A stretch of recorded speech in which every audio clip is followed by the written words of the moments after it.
अगर इस लेक्चर से रिलेटेड आपको कोई क्वेरी है तो आप मुझे इन सोशल मीडिया प्लेटफॉर्म में फ़ॉलो कर सकते हैं और फर्दर लेक्चर की अपडेट्स के लिए आप चैनल को सब्सक्राइब कर सकते हैं। Hello everyone, my name is Tarun Singh जफाल and welcome to learning academy. तो आज हम शुरू करने वाले हैं लेक्चर नंबर 3, जिसमें हम कंप्लीट करेंगे अपना टाइप्स ऑफ रिलेशन का टॉपिक। देखिए, टाइप्स ऑफ रिलेशन हम लेक्चर नंबर 2 से शुरू कर चुके हैं, जहाँ पे हमने यूनिवर्सल और एम्प्टी रिलेशन के बारे में जाना था, उसकी डेफिनेशन देखी थी और कुछ एग्जाम्पल देखे थे। इस वाले लेक्चर में हम क्या करने वाले हैं, इस वाले लेक्चर में हम पढ़ेंगे रिफ्लेक्सिव रिलेशन के बारे में और सिमेट्रिक रिलेशन के बारे में। ट्रांजिटिव रिलेशन के बारे में हम लेक्चर नंबर 6 से पढ़ने वाले हैं। ये ऑलरेडी मैं लेक्चर नंबर 1 में डिस्कस कर चुका हूँ। सो शुरू करते हैं ये वाला लेक्चर, जिसमें सबसे पहले हम देखेंगे रिफ्लेक्सिव रिलेशन के बारे में। रिफ्लेक्सिव रिलेशन की सबसे पहले तो मैंने डेफिनेशन लिखी हुई है, जो प्रॉपर हमारी एनसीईआरटी में गिवन है। उसके बाद हम कुछ एग्जाम्पल लेंगे, जहाँ पे हम समझेंगे कि रिफ्लेक्सिव रिलेशन की जो डेफिनेशन है वो कहती क्या है। तो सबसे पहले डेफिनेशन रीड कर लेते हैं। डेफिनेशन कहती है कि अ रिलेशन आर, ये रियल नंबर वाला आर नहीं है, ये रिलेशन वाला आर है। A relation R in A is called reflexive if A comma A belongs to R for every A belongs to capital A. ये वाली जो लाइन है ये काफ़ी इंपॉर्टेंट है और यही एक फैक्टर रहता है जो डिसाइड करता है कि ये रिलेशन जो भी हमें गिवन है वो रिफ्लेक्सिव रहने वाला है या नहीं। तो इसको एग्जाम्पल से समझते हैं। एग्जाम्पल से समझेंगे तो ज़्यादा जल्दी समझ में आएगा जो भी चीज़ ये कह रहा है। एग्जाम्पल है मेरे पास, एक सेट ले लिया मैंने ए, जो कि है जिसमें एलिमेंट है 1 2 3। उसका अगर मैं इसी सेट के साथ ए क्रॉस ए निकालूंगा तो इस तरीके के हमारे पास कुल मिला के 9 ऑर्डर्ड पेयर आएंगे। ये सारे के सारे हमने यहाँ पे रख दिए हैं। अब मैं यहाँ पे एक रिलेशन डिफाइन करने वाला हूँ, R is equals to X comma Y such that X is equals to Y. अच्छा, इस रिलेशन का क्या मतलब है? ये रिलेशन कहता है कि हमें उस तरीके के ऑर्डर्ड पेयर चाहिए जिनमें दोनों पोजीशन पे रहने वाले एलिमेंट क्या हों, बराबर हों। तो इस तरीके का रिलेशन हमें बनाना है। तो आर इज इक्वल्स टू क्या आएगा? आर कहाँ से मिलता है? हमेशा ए क्रॉस ए से मिलता है। ये हम लेक्चर नंबर 2 से कहते हुए आ रहे हैं, लेक्चर नंबर 2 में हमने देखा था। तो ए क्रॉस ए हमारे पास ये रहा। इसमें अब ऐसे वाले हमने ऑर्डर्ड पेयर लेने हैं जो इस कंडीशन को फुलफिल करते हैं। तो एक हमारे पास आ जाएगा 1,1, देन हमारे पास आ जाएगा 2,2 और आ जाएगा हमारे पास 3,3। इसके अलावा और कोई भी ऑर्डर्ड पेयर हमारा इस कंडीशन को सेटिस्फाई नहीं करता है, तो वो सारे हम आर में नहीं लेने वाले हैं।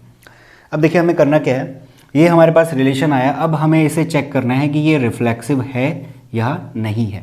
रिफ्लेक्सिव आर, तो रिफ्लेक्सिव की जो कंडीशन कहती है, जो डेफिनेशन कहती है, वो ये कहती है कि रिलेशन के सेट में, यानी कि आर, ये रहा रिलेशन का सेट, रिलेशन के सेट में इस तरीके के ऑर्डर्ड पेयर रहने चाहिए। किस तरीके के? यानी कि पहली और दूसरी पोजीशन पे सेम एलिमेंट है, इस तरीके के ऑर्डर्ड पेयर रहने चाहिए। किन के लिए? हर एक एलिमेंट के लिए। और वो एलिमेंट किसका होना चाहिए? उस ए का। इसको अगर मैं इस एग्जांपल में बैठाना चाहूँ तो देखें, ये ए सेट है मेरे पास, कैपिटल ए। इसका हर एक एलिमेंट मेरा ए कह सकते हैं उसे। वो क्या कर रहा है? इस कैपिटल ए को बिलोंग कर रहा है, यानी कि 1 ए को बिलोंग कर रहा है, 2 भी 3 भी ए को बिलोंग कर रहे हैं। कैपिटल ए की बात कर रहा हूँ। तो हर एक ए के एलिमेंट के लिए हमारे पास एक ऐसा ऑर्डर्ड पेयर मौजूद होना चाहिए, किसमें? आर में। ऐसा ऑर्डर्ड पेयर। अब देखते हैं इस बात को इस पर अप्लाई करते हैं। मेरे पास इस सेट ए के हर एक एलिमेंट के लिए इस तरीके का ऑर्डर्ड पेयर इस रिलेशन के सेट में है या नहीं है? देखिए बिल्कुल है। 1,1 दिख रहा है, 2,2 दिख रहा है, 3,3 दिख रहा है। बट फैक्टर वाली बात यहाँ पे क्या है? हर एक एलिमेंट के लिए, for every A belongs to A. Most important चीज़ जो इसमें है, जो अक्सर स्टूडेंट मिस कर देते हैं, वो ये बात है, हर एक एलिमेंट होना चाहिए। अगर मैं इसमें एक सपोज़, अगर मैं इसमें ऐसा कर दूं कि मैंने 1,1 लिया और 2,2 लिया, इतना लेके छोड़ दिया। अभी मैं इसको डिफाइन नहीं कर रहा हूँ, इसको थोड़ी देर के लिए भूल जाइए। ये कोई भी रिलेशन ले लिया मैंने, कुछ भी तरीके का हो सकता है, बस एज अ एग्जाम्पल से समझिए। अगर मैंने इस तरीके का रिलेशन ले लिया, किसके लिए? इस सेट के लिए। सेट वही रहेगा 1 2 3। अगर ये ले लिया तो इसमें क्या हर एक एलिमेंट के लिए इस टाइप का ऑर्डर्ड पेयर मिल रहा है? नहीं मिल रहा है। कौन बच गया इसमें? 3,3 का ऑर्डर्ड पेयर बच गया। अगर ये बच गया, यानी कि अगर एक भी एलिमेंट हमें ऐसा मिल गया जो इस कंडीशन को फुलफिल ना कर रहा हो, ध्यान से सुनिएगा, हर एक भी एलिमेंट काफ़ी है। एक एलिमेंट अगर मिल गया जो इस कंडीशन को फुलफिल ना कर रहा हो, तो हम कह देंगे कि ये एक रिफ्लेक्सिव रिलेशन नहीं है। सेकंड वाला एग्जांपल, पहला वाला तो हमारे पास जो ये है ये एक रिफ्लेक्सिव रिलेशन है। क्यों है? जैसा कि मैंने बोला, हर एक एलिमेंट के लिए हमारे पास इस तरीके के ऑर्डर्ड पेयर देखने को मिल रहे हैं। किस तरीके के? अगर जनरली देखा जाए ए कॉमा ए टाइप के। तो वही बात ये डेफिनेशन कह रहा था, उसी को मैंने इस एग्जाम्पल में समझा दिया। ठीक है, अब एक और एग्जाम्पल लेते हैं।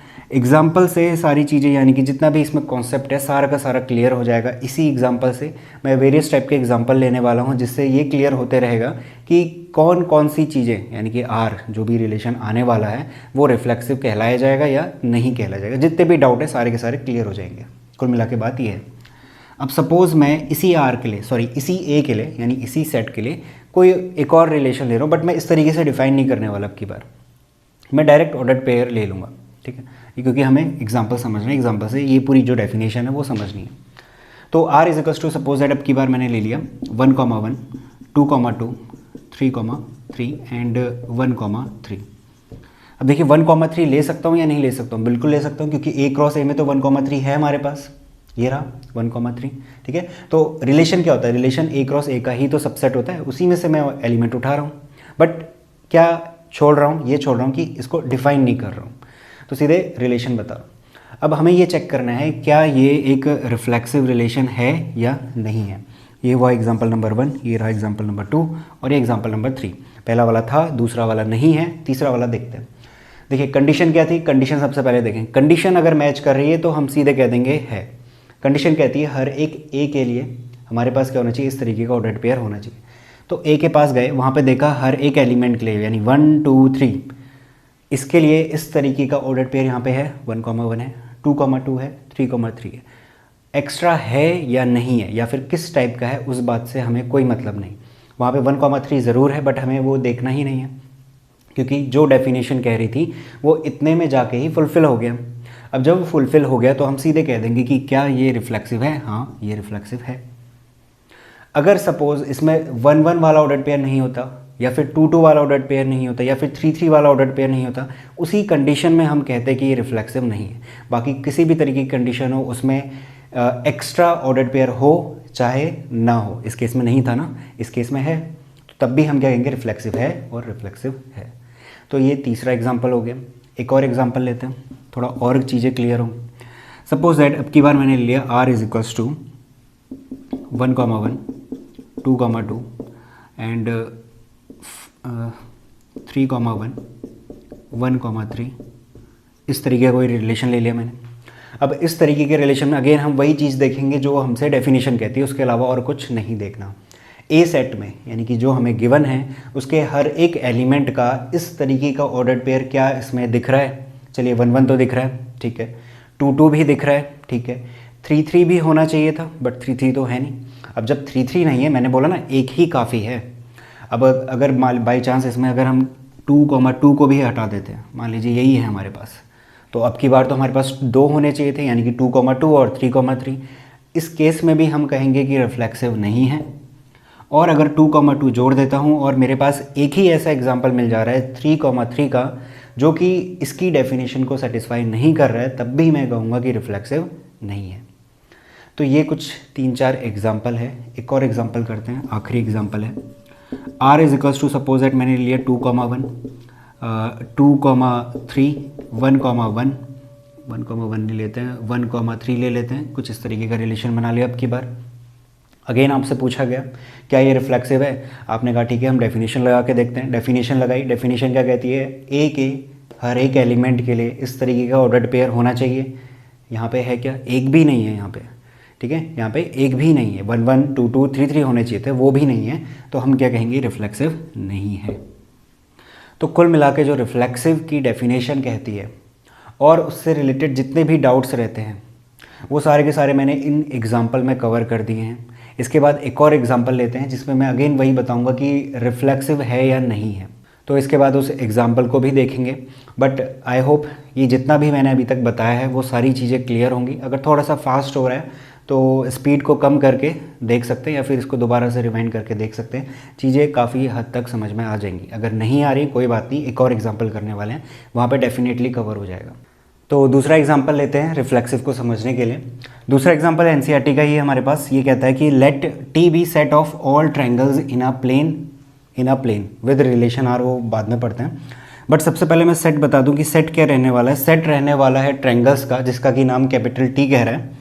अब इस ट्रायंगल में दुनिया भर के जितने ट्रायंगल्स होते हैं, isosceles, scalene, right triangle, obtuse, किसी भी तरीके के, वो सारे के सारे ट्रायंगल्स इस सेट में पड़े हुए हैं।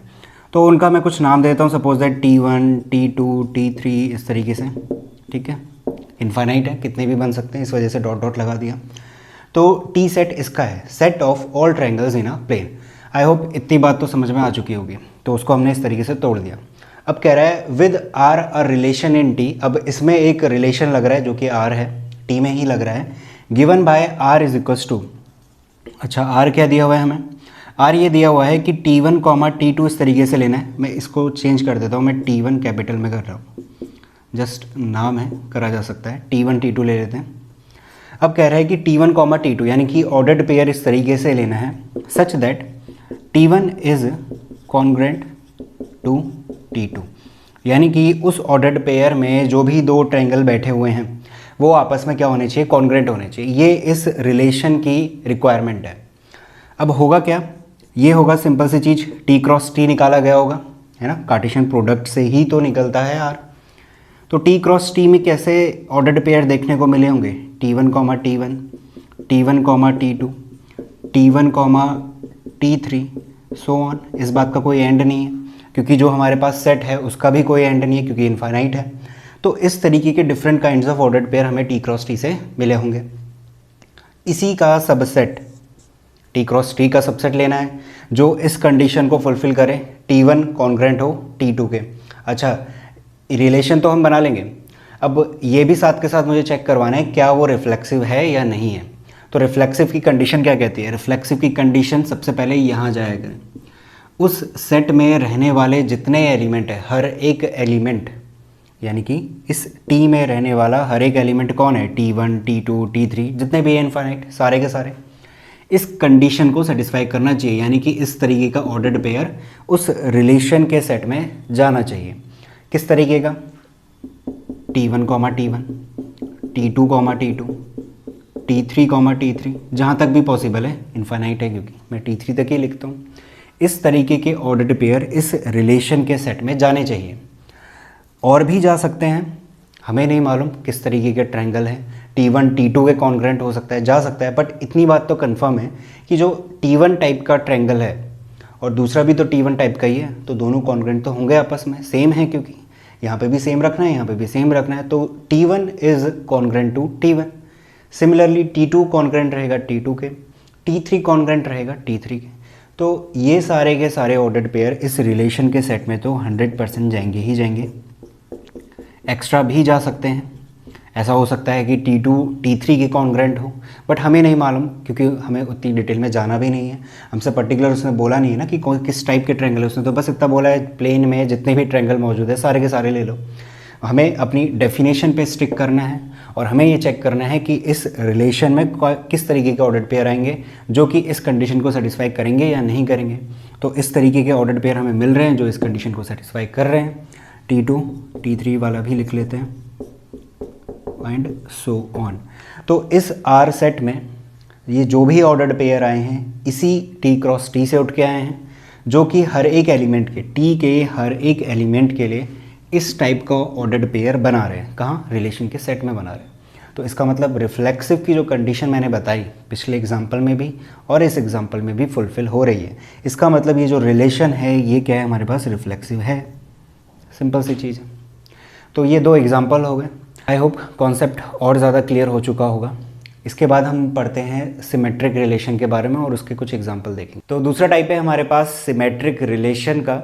यहाँ पे मैंने इसकी डेफिनेशन लिखी हुई है जो एनसीईआरटी में एज इट इज़ हमारे पास गिवन है, और साथ ही मैंने कुछ एग्जाम्पल ले लिए हैं और इस डेफिनेशन को हम इस एग्जाम्पल में लगा के देखेंगे कि सिमेट्रिक रिलेशन होता क्या है और क्या उसकी कंडीशन कहती है। तो सिमेट्रिक रिलेशन कहता है कि a relation R in set A, यानी कि कोई सेट ए अगर हमारे पास गिवन है उस पर अगर कोई रिलेशन लग रहा है उसको सिमेट्रिक हम तब कहेंगे अगर इफ़ A1, A2 अगर उस रिलेशन में है, इम्प्लाइज दैट A2, A1 भी उस रिलेशन में होना चाहिए। For all A1 comma A2 belongs to A set के पास जो भी A1 A2 है उसके लिए अगर ये कंडीशन फुलफिल होती है तो ही हम कहेंगे कि वो जो भी रिलेशन हमें गिवन है वो सिमेट्रिक है। अब इस बात को हम इस क्वेश्चन में लगा के देखेंगे, जो मैंने यहाँ पे एग्जांपल लिखे हुए हैं, तो ये पूरी बात जो भी डेफिनेशन कहती है वो अच्छे से समझ में आ जाएगी। देखना करना क्या है, हमारे पास सेट ए गिवन है जिसमें एलिमेंट है 1 2 3। अब क्या किया जाता है, हमारे पास होता है ए क्रॉस ए में हमारे पास कुछ ऑर्डर्ड पेयर्स मिलते हैं 1 1 1 2 1 3 सो ऑन, इस तरीके से मिलेंगे।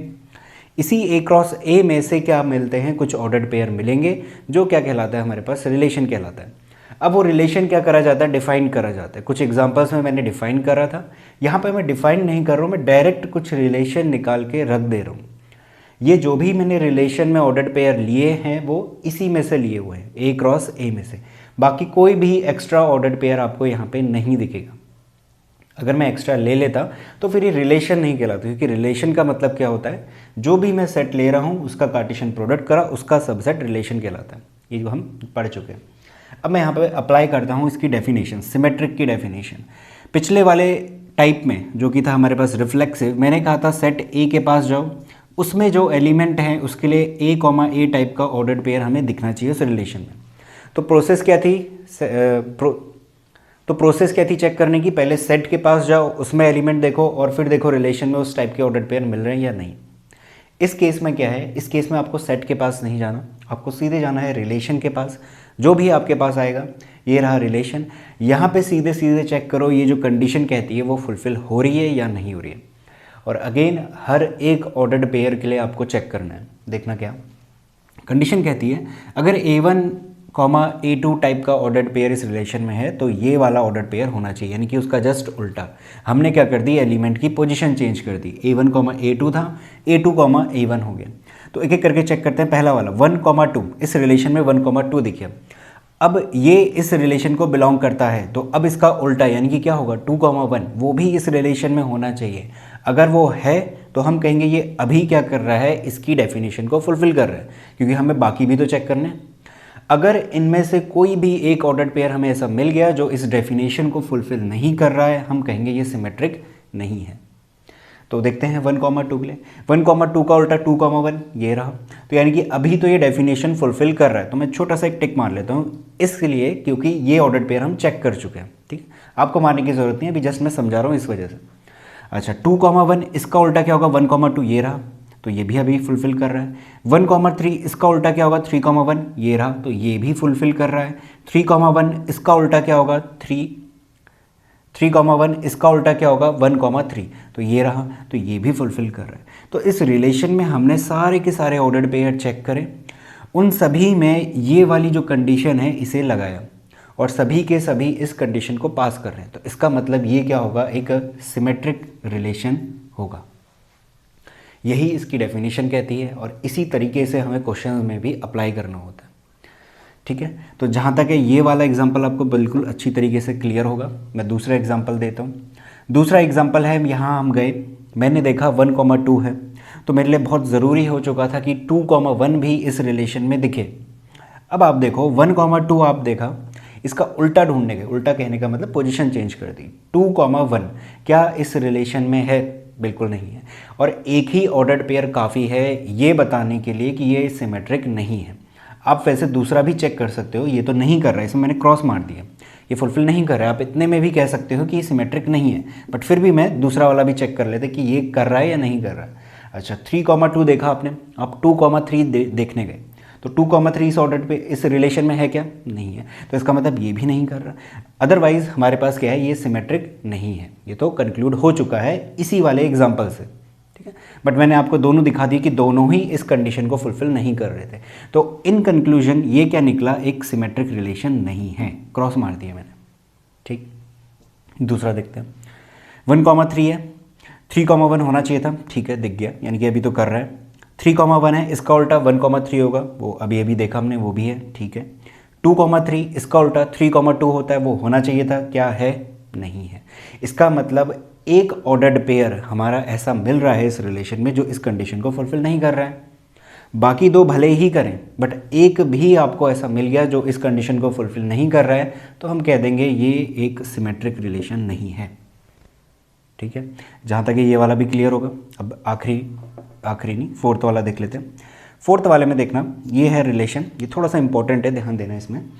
मैंने लिया 1,1, हर एक ऑर्डर पेयर चेक करना है, 1,1 के पास गए। अच्छा ठीक है, आपने कहा 1,1 दिख रहा है, हम दूसरा देखते हैं, यानी कि अगेन क्या देखना पड़ेगा, आप पोजीशन फिर चेंज कर दो, 1,1 ही तो मिलेगा। ठीक है, आपने कहा 1,1 है, ठीक है, हम दोबारा एक और देखते हैं जिसमें 1,1 हो, क्योंकि आपने पोजीशन चेंज कर दी है। अब पोजीशन चेंज करने का कोई फ़ायदा नहीं है, क्योंकि दोनों ऑर्डर पेयर क्या है, सेम ही है, एलिमेंट क्या है, सेम है 1 1। तो आपने कहा कि 1,1 देखने जा रहे हैं, बट वो तो यहाँ खुद पड़ा हुआ है ऑलरेडी, तो इसका मतलब ये इस कंडीशन को फुलफिल कर रहा है, क्योंकि आप दोबारा से इस सेट में 1,1 थोड़ी लिखोगे, क्योंकि मैंने क्या बताया था, रिलेशन क्या होता है, एक तरीके का सेट ही होता है ना, A क्रॉस A का सबसेट है। तो सेट थ्योरी में हमने क्या पढ़ा था कि कोई भी एलिमेंट एक से ज़्यादा बार रिपीट नहीं कर सकता। तो ये 1,1 आपने लिखा, ठीक है, अब दोबारा अगर मैं 1,1 लिखता हूँ तो वो सेट थ्योरी की जो कंडीशन हमने पढ़ी हुई थी उसको फुलफिल नहीं कर रहे हैं, तो यानी कि यहाँ पे 1,1 तो आएगा नहीं। कितनी बार आ सकता था, ज़्यादा से ज़्यादा एक ही बार आ सकता था, तो वो आया हुआ तो है। तो आपने देखा 1,1, आप ढूंढने गए दोबारा से 1,1, तो इसी को काउंट करा जाता है, दोबारा से हो या ना हो। और वैसे भी वो दोबारा नहीं लिखा जाएगा, क्योंकि सेट थ्योरी की जो कंडीशन है वो फुलफिल नहीं हो पाएगी। तो इस वजह से 1,1 है, आप 1,1 देखने गए, आप दोबारा से कहोगे यही है, तो इसका मतलब ये इस कंडीशन को फुलफिल कर रहा है। तो इसी वजह से मैंने बोला था ये इंपॉर्टेंट पॉइंट है, इस बात पे ध्यान देना। अच्छा, 2,2 देखने गए, आपने फिर से कहा कि 2,2 होना चाहिए, आप ढूंढने गए, दोबारा थोड़ी लिखा जाएगा, क्योंकि सेट थ्योरी की जो कंडीशन है वो फुलफिल नहीं हो पाएगी। तो अगेन इसी को हम काउंट कर लेंगे कि 2,2 है, 2,2 हमें देखना है, वो अगेन यही है, तो इसका मतलब ये सिमेट्रिक है, मैंने मार दिया टिक। तो ये भी सिमेट्रिक की कंडीशन फुलफिल कर रहा है, ये भी कर रहा है। इसको चेक करते हैं, 1,3, इसका उल्टा 3,1, ये रहा, तो ये भी कर रहा है अभी। 3,1, इसका उल्टा 1,3, ये रहा, ये भी कर रहा है। चारों के चारों सिमेट्रिक की जो कंडीशन है उसे फुलफिल कर रहे हैं, तो ये क्या हो जाएगा, हमारे पास सिमेट्रिक रिलेशन हो जाएगा। ये वाला जो मैंने इंपॉर्टेंट पॉइंट बताया ये काफ़ी इंपॉर्टेंट है, क्योंकि पिछले एग्जांपल्स में हमने इस तरीके के ऑर्डर पेयर के साथ डील नहीं करी थी। ठीक है, फोर्थ हो गया। अब आखिरी देखते हैं फिफ्थ वाला। फिफ्थ वाले में देखो R इज टू क्या दिया है, 1 1 2 2 3 3 दिया हुआ है। ठीक है, अब इसमें पहला ऑर्डर पेयर आप देखने गए 1,1 है, इसका उल्टा देखने गए अगेन 1,1 आएगा, वही वाली कंडीशन हो गई जो अभी अभी हम डील करके आए थे। तो इसका मतलब ये खुद में 1,1 दूसरा ही हम काउंट कर लेंगे, और ये क्या हो जाएगा, सिमेट्रिक हो जाएगा। यानी कि अभी फ़िलहाल ये क्या कर रहा है, सिमेट्रिक की कंडीशन को फुलफिल कर रहा है, तो मैंने टिक मार दिया। 2,2 आप अगेन 2,2 देखने जाओगे, इसी को दोबारा हम काउंट कर लेंगे, तो ये अगेन क्या हो गया, सिमेट्रिक हो गया, यानी कंडीशन फुलफिल हो रही है। 3,3 अगेन इसी को काउंट कर लोगे, तो ये अगेन क्या हो गया, सिमेट्रिक।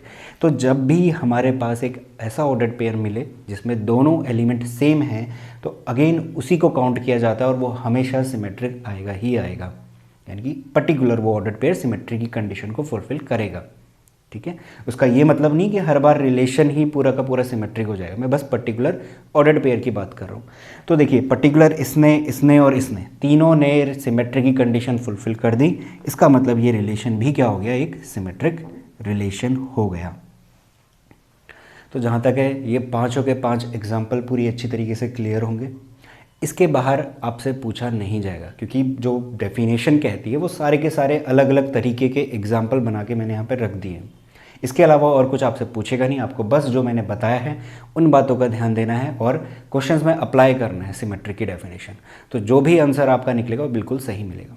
ठीक है, अब मैं एक और आखिरी चीज़ बता देता हूँ इसमें, ये वाला जो आखिरी वाला रिलेशन है ना, ये आपका रिफ्लेक्सिव भी है। रिफ्लेक्सिव की कंडीशन हम पढ़ के आए थे ना, रिफ्लेक्सिव की कंडीशन ये कहती है कि जो भी सेट आपके पास गिवन है, यहाँ पे ए सेट गिवन था, इसमें थे 1 2 और 3, अगर इसका 1 1 2 2 और 3 3 टाइप का ऑर्डर्ड पेयर आपको रिलेशन में मिलेगा, तो ये क्या हो जाएगा, रिफ्लेक्सिव भी हो जाएगा। तो मिल तो रहा है, हमारे पास सेट ए है 1 2 3, इसका 1 1 2 2 3 3 इस वाले रिलेशन में मिल रहा है, तीनों के तीनों मिलने चाहिए ना, तीनों के तीनों मिल रहे हैं, तो इसका मतलब ये क्या हो जाएगा, हमारे पास रिफ्लेक्सिव भी हो जाएगा। तो हमारे पास ऐसे एग्जाम्पल भी मिलते हैं जिसमें रिफ्लेक्सिव भी हो सकता है आर लिख दे रहा हूँ, जिसमें सिमेट्रिक भी हो सकता है। और जब हम अगले लेक्चर में शुरू करेंगे, जब हम ट्रांजिटिव वाला देखेंगे, इस लेक्चर में तो नहीं करने वाले, क्योंकि तीनों को अगर एक साथ करा जाता है तो थोड़ा सा कॉम्प्लिकेशन हो जाती है। उसको अवॉइड करने के लिए मैंने उसे दूसरे लेक्चर में डाला हुआ है। तो अभी फ़िलहाल क्या होगा, रिफ्लेक्सिव और सिमेट्रिक देख लेते हैं। तो कोई रिलेशन आपको ऐसे भी मिलेंगे जो रिफ्लेक्सिव भी हो सकते हैं और सिमेट्रिक दोनों भी हो सकते हैं, या फिर पर्टिकुलर सिमेट्रिक या रिफ्लेक्सिव। इस चीज़ को नोट करो, अगर आप नोट्स बना रहे हो तो वहाँ पे नोट कर सकते हो। मैं एक एग्जांपल बता देता हूँ जो सिमेट्रिक रिलेशन पे बेस्ड होगा। तो एनसीईआरटी का ही एग्जांपल नंबर 2 लेते हैं, जो कि मैंने रिफ्लेक्सिव समझाने के लिए भी लिया हुआ था। इसमें है let T be the set of all triangles in a plane. तो टी सेट क्या है, पहले तो वो ले लेते हैं कि टी में दुनिया भर के जितने भी ट्रायंगल्स हैं वो सारे के सारे हैं। आइसोसेलेस हो सकते हैं, स्केलन हो सकते हैं, किसी भी तरीके के हो सकते हैं, राइट एंगल हो सकते हैं। मैंने उनका नाम दे दिया T1, T2, T3। अच्छा, T1 आइसोसेलस है, T2 राइट एंगल्ड है या किस तरीके का ट्रायंगल है, उन सभी चीज़ों पे आपको नहीं जाना, क्योंकि क्वेश्चन सिर्फ इतना कह रहा है कि set of triangles in a plane. आपको ये नहीं देखना कि कौन किस टाइप का ट्रायंगल है, वो पूछा भी नहीं गया और उस डिटेल में हम जा भी नहीं सकते। हम ये थोड़ी कह सकते हैं कि T1 हमारे पास राइट एंगल ट्रायंगल है या T2 हमारे पास आइसोसेलेस ट्रायंगल है, ऐसा हम नहीं कह सकते। तो इस वजह से मैं कह रहा हूँ ज़्यादा डिटेल में हमें जाने की ज़रूरत नहीं है। हम जस्ट क्या ले रहे हैं, T1, T2, T3 ट्रायंगल्स हो गए, ठीक है। आर क्या कहता है, रिलेशन लो इस तरीके का। अब क्या करा गया होगा, टी क्रॉस टी करा गया होगा, ये मैं बता चुका हूँ। T1, T1, T1, T2, इस तरीके के काफ़ी सारे ऑर्डर्ड पेयर्स हमें मिले होंगे। ये मैं यहाँ पे क्या कर रहा हूँ, मैं ऑब्जर्वेशन बता रहा हूँ आपको, यानी कि एग्जाम्पल लेके किस तरीके से रिलेशन आया होगा वो चीज़ बता रहा हूँ। क्योंकि यही सेम तरीका, यही अप्रोच हम क्वेश्चंस में भी अप्लाई करेंगे जब हम पहली एक्सरसाइज की सॉल्व करेंगे, जो काफ़ी इंपॉर्टेंट होती है, जहाँ पर रिफ्लेक्सिव, सिमेट्रिक और ट्रांजिटिव ये तीनों चीज़ें हमें शो करनी होती है। अब शो करेंगे कैसे, जब हमें उस चीज़ को हम एग्जाम्पल के तौर पे समझ पा रहे होंगे। तो ये सारा अंडरस्टैंडिंग का पोर्शन, ये समझना बेहद ज़रूरी है। अगर ये समझ गए तो इसके बाद जो भी मैं लिखने वाला हूँ यहाँ थ्योरी, वो आप बिल्कुल रट लोगे। रट इस वजह से लोगे क्योंकि वो हर क्वेश्चन में आपको लिखनी पड़ेगी, तो वैसे ही रटा जाएगा। अब वो चीज़ आप तभी लिख पाओगे ना जब आपको अंडरस्टैंडिंग बनी होगी, यानी कि ये इस क्वेश्चन में कह क्या रहा है वो सारी चीज़ें आपको मालूम होगी। अगर यहाँ पे आप ये चीज़ समझ जाते हो तो इस चीज़ का ज़्यादा लोड लेने की ज़रूरत नहीं है, जो कि मैं यहाँ पे थ्योरेटिकली लिखूँगा, इसे शो करूँगा, क्योंकि ये वाली चीज़ मैं एक्सरसाइज में आपको बताऊँगा और वहाँ पे लिखने का तरीका हर क्वेश्चन में लगभग सेम ही रहने वाला है। तो इस चीज़ को आप छोड़ भी सकते हो, बट मैं बता दूँगा, आप इस चीज़ पर ज़्यादा ध्यान देना जो मैं अभी समझाने वाला हूँ, ठीक है। तो टी क्रॉस टी आएगा। अब क्या आएगा, रिलेशन आएगा। रिलेशन में किस तरीके के ऑर्डर्ड पेयर आएंगे, उस तरीके के ऑर्डर्ड पेयर आएंगे जिसमें दोनों ट्रायंगल्स बैठे हुए हैं और वो कैसे हैं, कॉन्ग्रेंट है। उसने बोला ना T1 is congruent to T2, ठीक है। तो काफ़ी सारे आ सकते हैं, हमें नहीं मालूम कौन से आएंगे, क्योंकि हमें पता ही नहीं कि कौन से ट्रायंगल है, T1 का नाम क्या है, T2 कौन सा ट्रायंगल है, कुछ नहीं पता। बट जो भी आएंगे, देखना इस रिलेशन में जो भी आएंगे, तो पहले तो मैं ले लेता हूँ T1, T2 इस रिलेशन को अगर बिलोंग कर रहा है, ठीक है, पहले मैं ले लेता हूँ, क्योंकि कंडीशन क्या कहती है हमारी सिमेट्री की, कि अगर A1 और A2 इस रिलेशन में है तो इम्प्लाइज दैट, तो A2, A1 भी होना चाहिए। अब ये तभी आएगा ना जब ये होगा उसमें। तो मैं ये लेके चल रहा हूँ कि T1 और T2 इस रिलेशन में है, ठीक है, मैंने बोला, आपने मान लिया। अब आप ये कहोगे कि सर T1 और T2 इस रिलेशन में है, तो इसका मतलब यही निकला ना कि T1 और T2 कॉन्ग्रेंट होंगे आपस में, ठीक है। मैं सिंबॉलिकली लिख लेता हूँ यहाँ पे, T1 और T2 आपस में क्या होंगे, कॉन्ग्रेंट होंगे, ठीक है।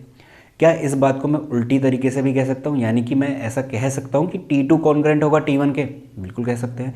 वाइस वर्सा हम कह सकते हैं, अगर मैं कह रहा हूँ कि T1 कॉन्ग्रेंट है T2 के, तो मैं वाइस वर्सा ये कह सकता हूँ कि T2 कॉन्ग्रेंट है T1 के। तो इसका मतलब क्या ये है कि T1, T2 टाइप का ऑर्डर्ड पेयर भी इस रिलेशन में होगा, बिल्कुल होगा। तो यही इस एग्जाम्पल में, जो कि है सिमेट्रिक का, समझाना चाह रहा था।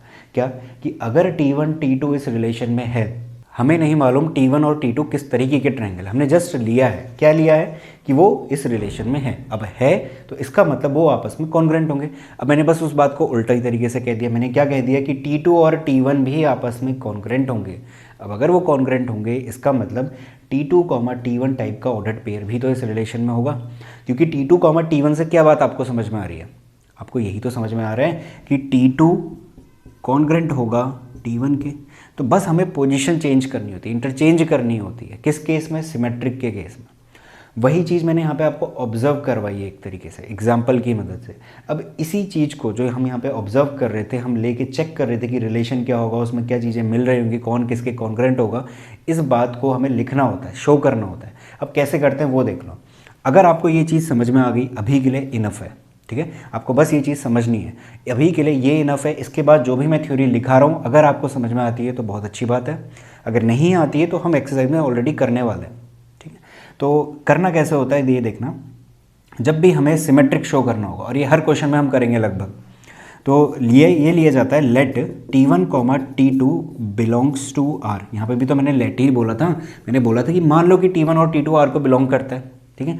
अच्छा, मान लिया हमने, इसका मतलब इम्प्लाइज दैट, ये हो गया इम्प्लाइज दैट का symbol, implies that T1 and T2 are congruent. इसका मतलब तो यही हुआ ना, अगर ये दोनों यानी कि ये ऑर्डर्ड पेयर अगर इस रिलेशन में है तो T1 और T2 आपस में कॉन्ग्रुएंट होंगे, ठीक है। इसका दूसरा मतलब क्या निकला, implies that T2 and T1 are also congruent, vice versa लिख दिया हमने। पहले T1 आगे था, T2 पीछे था, अब मैंने T2 आगे कर लिया और T1 पीछे भेज दिया, कर सकते हैं, ठीक है।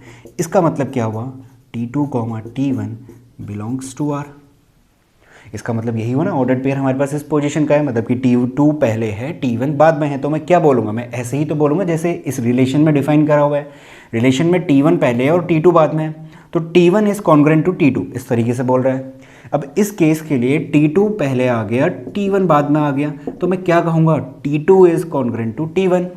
तो वही बात तो है, T2 and T1 are also congruent, तो इसका मतलब T2, T1 ऑर्डर्ड पेयर इस रिलेशन में है, ठीक है। यही तरीका होता है लिखने का।